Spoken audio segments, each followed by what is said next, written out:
Estamos na Red Zone, seus loucos por futebol americano, com notícias urgentes.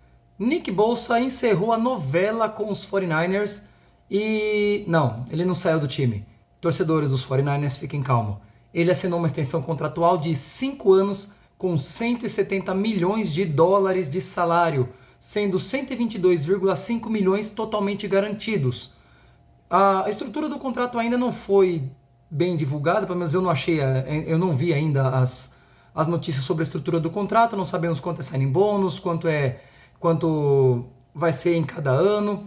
A questão é que finalmente a novela terminou. Então Nick Bosa é dos 49ers por mais 5 anos, podendo totalizar aí 10 anos ao todo com a franquia de Santa Clara, com um salário de 34 milhões em média por ano, né, dependendo como for a estrutura do contrato. Pode ser que isso varie de um ano para o outro, e o que pode talvez dar uma preocupação em alguns torcedores, em alguns analistas, a questão do cap salarial, já que nós temos já pagando aí o Kittle, o Fred Warner, Trent Williams, mas a vantagem dos 49ers é que nós não temos um quarterback de elite recebendo seus milhões também.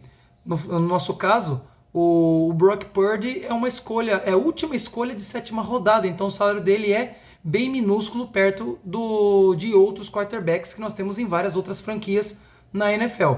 Sendo assim, a preocupação com o teto salarial não é das maiores, tanto é que o próprio Trey Lance já foi trocado para o Dallas Cowboys, e isso também abriu um pouco mais de teto para esse ano, provavelmente para o ano que vem também. Então a situação dos 49ers não é tão temerária economicamente falando, já que tem pelo menos mais 2 anos com o Brock Purdy com seu contrato de calouro, que é bem pequeno. Se eu não me engano, é menos de 1 milhão por ano que ele recebe dos 49ers.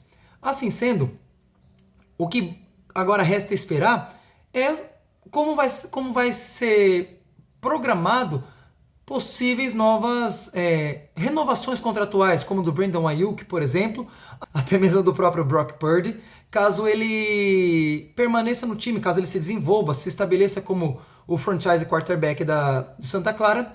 E aí sim nós vamos começar a discutir como que vai ser feito para enquadrar todos esses salários na folha de pagamento dos 49ers. Mas até lá, o teto salarial vai subir, né? Vamos colocar aí mais 2 anos pelo menos para o Brock Purdy. Até lá já subiu bem o teto salarial. Nós temos aí pelo menos mais 1 ano, se eu não me engano, com o Brandon Ayuk. Então, já vai ter um estofo a mais ali para o Brandon Ayuk. A questão é, os 49ers vão renovar com o Ayuk? Afinal de contas, ele não tem jogado de acordo com a tática de jogo mesmo do time, como um wide receiver número 2, assim, de muita presença. A maior parte do foco do time fica ou no George Kittle ou no Deebo Samuel. Então fica difícil prever se o Ayuk ficará no time assim que vencer seu contrato, ou se ele será trocado ou se ele será dispensado. Assim como para outros defensores, como por exemplo o Talanoa Hufanga, que também daqui 2 anos vai precisar renovar seu contrato, e esse eu já acho que é de essencial importância renovar. O Ayuk eu também acho, só que eu penso diferente em relação ao que talvez pense o front office dos 49ers. Eu não creio que o front office vá liberar a carteira para o Ayuk, como talvez libere para o Talanoa Hufanga. Mas isso é uma impressão minha, tá? Isso não ouvi de ninguém, não foi de Tom Pelissero, não foi de insider dos 49ers. Essa é uma impressão minha, é algo que eu penso que pode acontecer. Então, o que você achou disso tudo, desse movimento, dessa demora, que foi demorado? Foi angustiante para o torcedor dos 49ers saber se Nick Bosa ia ficar, se ia ser trocado, quanto ele iria receber, por que não assinou antes, por que demorou tanto. Né? Alguns dizem que demorou tanto porque estavam tentando ajustar aí no contrato as formas de pagamento nos próximos anos, para tentar não deixar aí muito apurado o salary cap do time. Mas aí, coloque nos comentários o que você achou dessa negociação. O que você espera agora para Chris Jones, Brian Burns, Micah Parsons. Tá certo que Micah Parsons ainda tem mais alguns aninhos, mas ele já vai ficar ali também esperando um grande salário, porque hoje Nick Bosa está sendo o mais bem pago jogador de defesa. 34 milhões em média por ano, e o Micah Parsons provavelmente não vai aceitar receber menor ou igual a isso. Ele vai querer receber mais.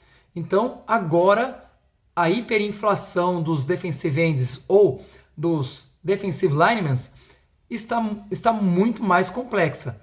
Chris Jones estava esperando renovação de contrato com os Buccaneers. O negócio agora ficou mais complicado. Já deixe nos comentários o que você pensa que poderá acontecer com o Chris Jones. Será renovado o contrato dele? Ele aceitará menos que Nick Bosa? Ele vai ser trocado? Vai pedir para ser trocado?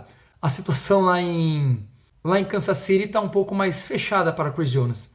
Lá nos Panthers, com o Brian Burns, a situação não vai ser tão densa em questão de valores, porque provavelmente ele não vai receber próximo do que Nick Bosa receba, porque ele não tem produzido igual o Nick Bosa vem produzindo nos últimos 2, 3 anos. O Chris Jones, sim. O Micah Parsons, sim. Então a situação é um pouco mais complicada para alguns e menos difícil para outros. Deixe aí nos comentários o que você está pensando disso tudo. Um abraço, fiquem com Deus, vamos embora para mais um touchdown. Até mais!